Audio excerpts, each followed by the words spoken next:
Good day. This is Dimitri Lascaris coming to you from Sparta in Greece on May 5th, 2026 for Reason to Resist. I'm very pleased to be joined today by one courageous mariner, a gentleman by the name of Ehab Lotayef, who is an activist, an engineer, a longtime organizer for the Freedom Flotilla to Gaza.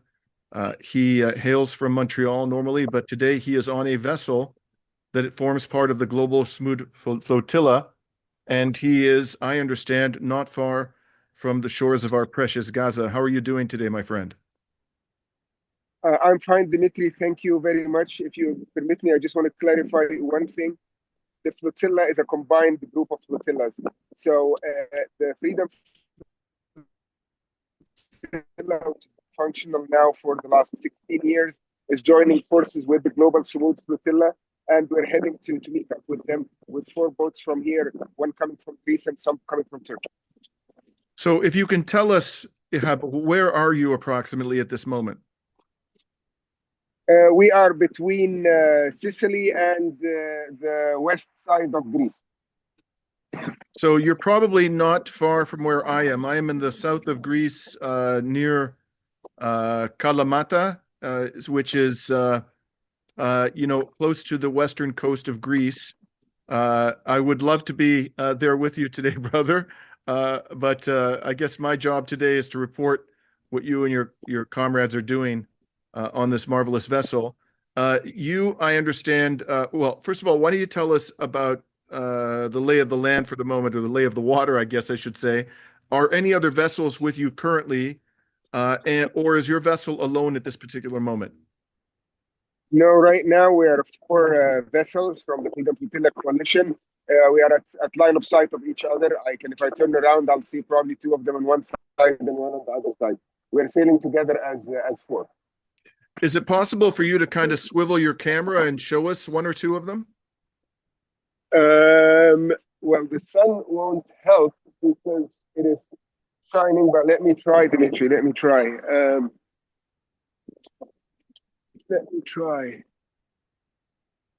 No, not right now. Well, there's one. I don't know if you see it.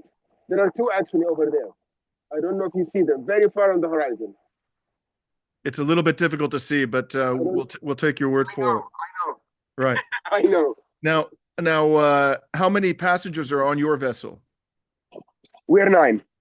And can you tell us a little bit about these passengers? Where do they come from? What do they do in life? Who are they? Sure. We have 2 from Montreal. Actually, it ended up being 1, but there were 2 from Montreal. Olivier Huard, who is quite well known in the climate action in Montreal, and he's one of the people who climbed the bridge a couple of years ago for environmental causes.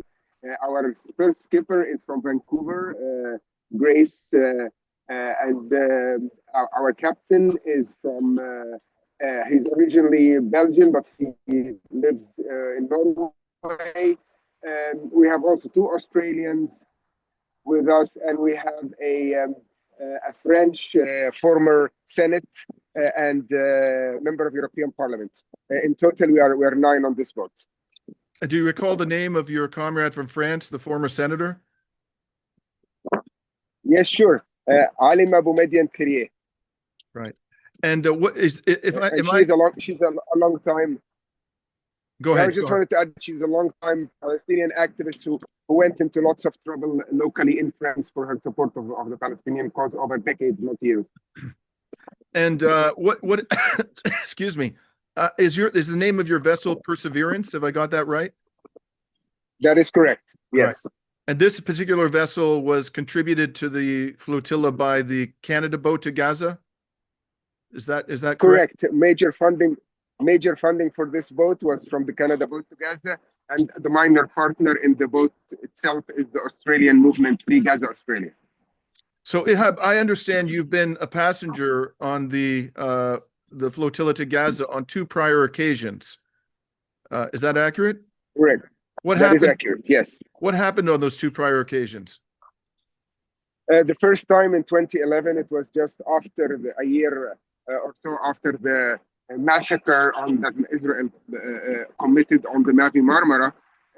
So I guess the Israelis were at better behavior at that time, nothing like now. They did taser us on the boat when we didn't comply right away.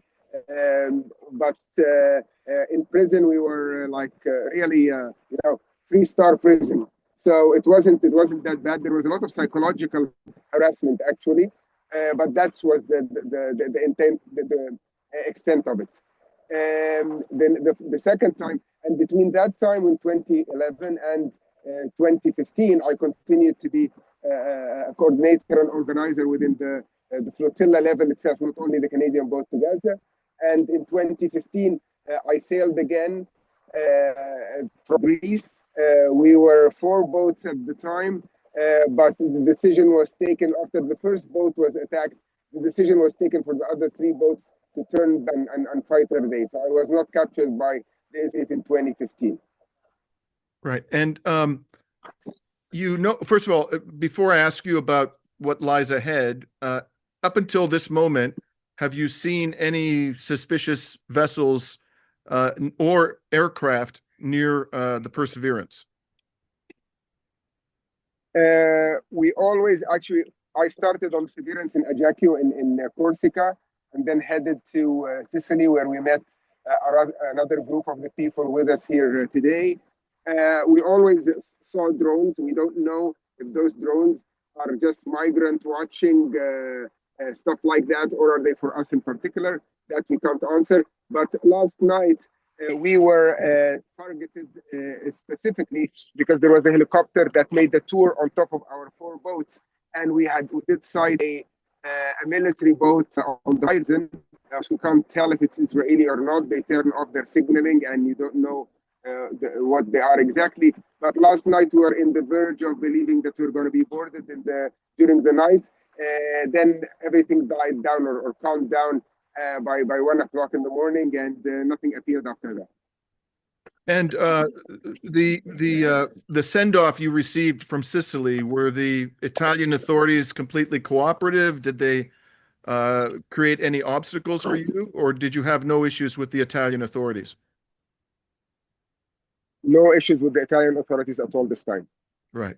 So, as you well know, Ehab, and as many in our audience will know, the genocidal Israeli military apprehended vessels of the Global Smooth Flotilla several days ago near the waters of Greece, and deposited a number of the passengers after kidnapping them on the high seas in an act of piracy. They deposited them on the island of Crete.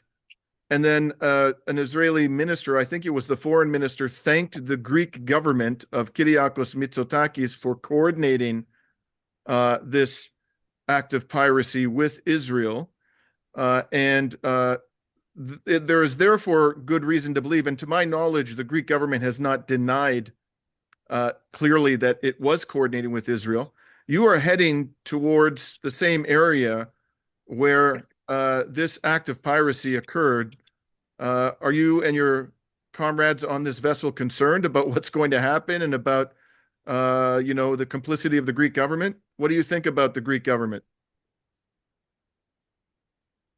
Of course, we were all very disappointed on not only on the Greeks. I mean, yes, the Greeks, but also the whole European Union, that this Israeli attacks on boats is happening now just over their shore, and in the areas that we will be sailing.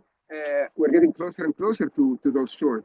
So we have no confidence in any government. We have no confidence. We don't coordinate or liaise with any government because we know very well that their judgment depends on so many factors. So you're totally right. We are concerned about that.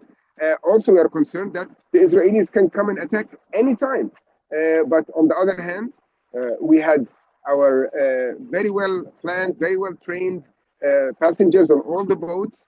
We know how to react with nonviolent resistance not to cause anybody any harm. So we know all that. We also know that Israel itself can do whatever it wants with us. I mean, I was just watching a video of Diego, literally minutes before we connected, led to the Israeli courtroom, and he looked abused. let's say, put it to the least. So we are concerned, but at the end of the day, since I started, since I was the third to come on this vessel and this flotilla, when people told me to be safe, I just told them, unfortunately, I can try my best to be safe, but please know that my safety is inversely proportional to the stupidity of the stupidest Israeli commander or authority person that we will face. So we do our part. We do it not for us. We do it for the people of Gaza who have been living hell for years. We do it for the Palestinians as a whole, who nobody is standing up for their rights. And with all that said, our concern about ourselves is there, but everybody here knows what they're doing. Now, you mentioned our comrades who were kidnapped and taken to the genocidal colony. One of them, of course, the Brazilian activist Tiago Avila, whom we've interviewed on this program, and also a Spanish national by the name of Saif Abu Keshek. They, as you mentioned, are in the illegitimate courts of Israel, or are trying to assert their rights in the illegitimate courts of Israel. They are under detention. It appears that they are going to be prosecuted under Israeli law for some offenses. Given the current state of play, the charges could be quite serious. You have already attempted to enter Gaza and were apprehended on a prior voyage. You are known to have had organizational responsibilities for a long time in the flotilla. I would think, Ehab, that you are going to be a primary target of Israel, and you are at high risk of being taken back to the genocidal colony and being treated in the same way as Tiago and Saif. I imagine you must be concerned about that. I mean, how will you deal with this if they end up doing that to you? Believe me, Dimitri, I know that everything is possible. Of course, nobody wants to be in that position. I was from the beginning very worried about Tiago and Saif, because I knew quite well. You know, when we heard the news that they dropped on the coast of Crete the people who were on the boats that they attacked 3-4 nights ago. Now I think it was on the 30th. I told people, are we sure that they dropped everybody? And everybody was saying the news we have is that we dropped everybody. But I knew that the Israelis have a bigger plan, and unfortunately, they're working now with the same rule book that Trump worked with Venezuela. They kidnap people from any place. They take them if they want them. They charge them with whatever Trump charges they want to, and for them, life goes on. So I'm not going to tell you I'm not concerned, but I'm going to tell you that I calculated all those risks. I know what can happen, and that anything can happen, and things can happen in a crazy way as well, regardless of targeting me or anybody else. They want to intimidate the flotillas, and by the way, that is one of the main reasons that we decided to sail. Now, after we were in Malta. We were in Sicily preparing to sail when we got the news, and the organizers, the steering committee, decided that let's wait and see what happens to those from the 20-some abducted boats. So when that was decided, I was for sailing, because there is no point in stopping at this point. And we tell our kids, stand up to the bully, and that's the only way to deal with a bully. On the other hand, Israel has to learn that we will not stop. Really, we will not stop, because anybody who starts thinking about what we saw in Gaza the last 2.5 years and just is able to do it, and I don't like to judge anybody, but anybody who is able to do this, I think, do it. And there are, if I would say that in the early 2010s, when we started with the flotilla and after the Mavi Marmara, and so if I would say that there were thousands or tens of thousands supporting the flotilla, I can tell you now with all confidence that there are millions supporting the flotilla. This is the 35th plus flotilla for our boat for the Freedom Flotilla Coalition. We keep going. The global summit in the last year started with huge energy, and they're obviously determined to keep going. So, Mhm. like again, but really, this is a part of the story. The bigger part of the story is remember the Palestinians. Remember the Palestinians in Gaza. Do what you can to support them because they're fighting their own struggle, but the world is letting them down. And probably a sort of slogan you've heard before is that if governments fail, we sail. If governments did their duty, we would not have to sail. Israel is a rogue state. It violates international law on all levels, and nobody is doing anything from the Western governments except maybe Spain is, paying a bit more of lip service, a bit more of, smooth action with Israel. But Israel will not be stopped like that. We have to all go together, and the governments have to move. You're here. Lastly, Ehab, before I let you go, how can people support the Global Smooth Flotilla? Well, again, just let me. I like to clarify that we are not all Global Smooth Flotilla. It's a combined word between the Global Smooth Flotilla and the Freedom You're Flotilla. right. My apologies. The Freedom Flotilla. No, just to make it clear, because I mean, it might not mean a lot to Monsieur et Madame Tout le Monde, that they won't really find a difference. I just wanted to clarify that you can. I don't know the organizational level of the global coordinate with them at an operational level. But for us, the Canadian Boat to Gaza website has got a lot of ways to support, one of them financially, of course. Mhm. These missions don't, and we don't do them with our money. We do them with your money, with people's money that put confidence in us. So we need that to be as much as possible running all the time. We also you can also send people to the Freedom Flotilla Coalition website, which is also full of information on how to aid from different countries. Um, Last but not least, we are determined to continue, and we continue together as the millions that I feel are really behind this movement, and that there are many ways to, challenge the Israeli hegemony. But this is just one way. People can find many other ways to do that, and we all support each other. Thank you so much, Ehab. We'll put links in the description to the video to these websites so people can easily support if they are inclined to do so, able to do so. Please stay safe, brother, and please give our best wishes and our solidarity to all of the passengers on the Perseverance today. Will do. Thank you very much, Dimitri. Thank you very much. And we're signing off from Sparta, Greece, and somewhere between Sicily and the western coast of Greece for a reason to resist.